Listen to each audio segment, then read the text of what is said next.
आसान थोड़ी नहीं है प्रज्ञा का मार्ग।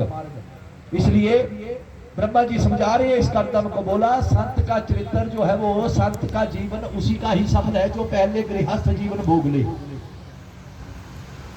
गृहस्थ जीवन को भोग लिया क्योंकि शास्त्र कहते हैं कि पहले ब्रह्मचर्य का पालन करो, फिर गृहस्थ जीवन में आओ, फिर साधु बनकर जीवन व्यतीत करो।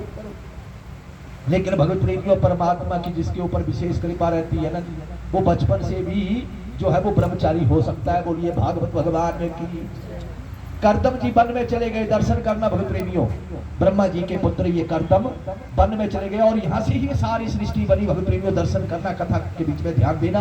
कर्दम वन में चले गए और वहां पर जाकर भगवत प्रेमियों तपस्या करने लगे।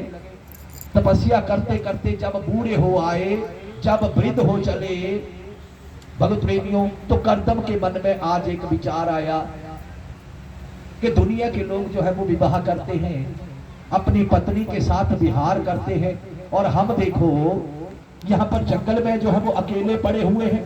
हम भी विवाह करेंगे, हम भी किसी परम सुंदरी नारी से जो है वो विवाह करेंगे। कर्दम के मन में ऐसा संकल्प आ गया। बोलिए भागवत भगवान की। जब बूढ़े होने को आ गए तो मन में विचार आया कि मेरा भी विवाह होना चाहिए, मेरी भी पत्नी होनी चाहिए, मेरे भी बच्चे होने चाहिए। बोलिए भागवत भगवान की। कर्दम ने मन में ऐसा संकल्प ले लिया और तपस्या करनी शुरू कर दी। अब तक बूढ़े हो गए थे। जब बूढ़े हुए तो मन में विचार आया कि मैं क्या कर रहा हूँ यहाँ जंगल में आकर। देखो लोगों की पत्नियां, उनके बच्चे, बच्चों की किलकारियां, ये सब वो प्रेम उनसे करना, और मैं यहाँ जंगल में पड़ा हूँ।